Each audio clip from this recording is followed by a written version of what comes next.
Hey, what's up, everybody? Dustin Matthews here with habit number 3 from the 30 Habits in 30 Days video series. So, today, habit number 3 will be nervous system reset. So, the habit that we will now be implementing is right upon waking up, we will get morning light exposure and no technology for the first 30 minutes after waking up. Okay, so it's a two-part habit. Okay, and those parts are morning light exposure and no scrolling. No technology for the first 30 minutes upon waking up. All right, so morning light exposure, no technology for the first 30 minutes. All right, so the benefits of morning light exposure, it helps align our circadian rhythm, like we talked about yesterday, the importance of sleep.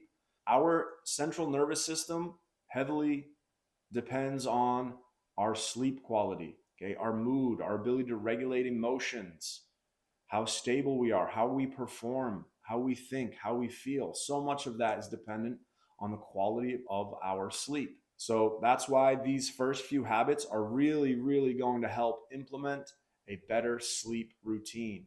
Okay, so that morning light exposure, I'll put some research up in, I'll throw like an article in here that I was reading earlier this morning on the benefits of morning light exposure to help align us with our circadian rhythm. And what that does is gives us a little bit of cortisol in the morning to kind of wake us up. And then it helps actually later in the evening, helps us get to sleep in the evening and improves our sleep quality. Okay, so I'll show you that article here. Also, the second part of this, no technology for the first 30 minutes upon waking. We're sorry, the number you have dialed is not in service at this time. All right. And this one is really important as well, especially in today's world where technology is a lot more accessible and prevalent. It's really important to consciously decide how we engage with technology. You'll see I have my computer right here in the background. I've got my phone right here. I am using technology just about every single day. What I've discovered is that the more conscious I am about how I use technology, the better that I can use it for my own good instead of letting the systems that are on technology that I have access to, letting them control me. Okay. So it's like learning how to drive a car. A car is a great tool. It helps get you from point A to point B faster. It's also a dangerous tool. You can crash a car and kill yourself. So it's really important to learn how to use technology in a safe way so that we can optimize our own health and well being and the health and well-being of our society and not suffer from the dangers and potential negative risks that these technological advances provide or have innately. Okay, so it's just a caution to try and use technology and not let it use you. And the reason I'm saying that the day 3 habit will be no technology for the first 30 minutes, there's a lot of research that supports waking up without technology has a lot of benefits to our mood and starting our day a little bit more easily and effortlessly without all that input first thing in the morning. Okay, so it gives us more time to transition from sleeping into activity without being overloaded when we're in that fragile space of just waking up.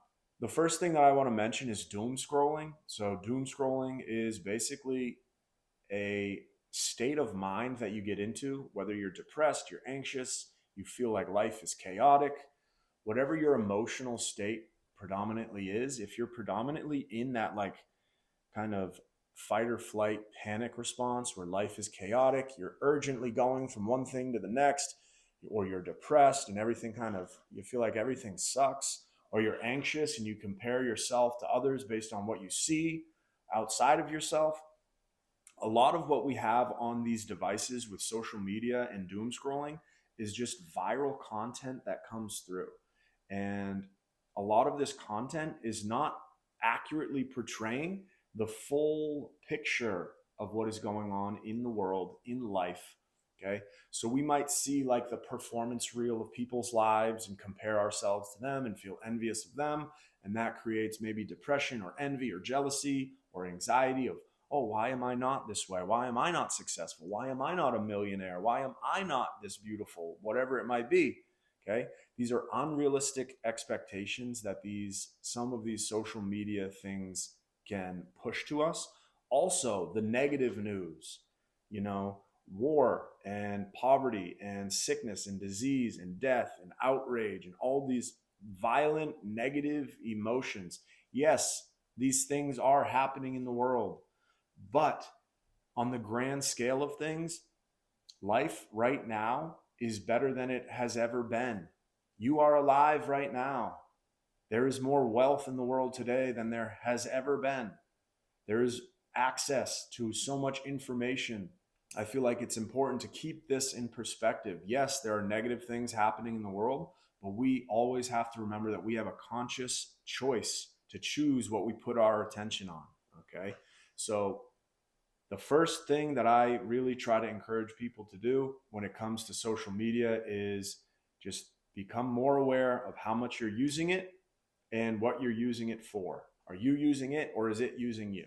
You want to be careful with doom scrolling, falling into that negative mindset of, the world is collapsing and everything is, it's a very nihilistic, pessimistic, negative view of reality when there are other positive things going on in the world that you could put your attention on that would help actually uplift your mood and empower you to make healthier, more conscious, conscientious decisions about, okay, yes, there are bad things going on in the world. What can I do to help? Instead of just adding fuel to the fire of negativity, we learn how to pick up a hose and fight that fire. Okay.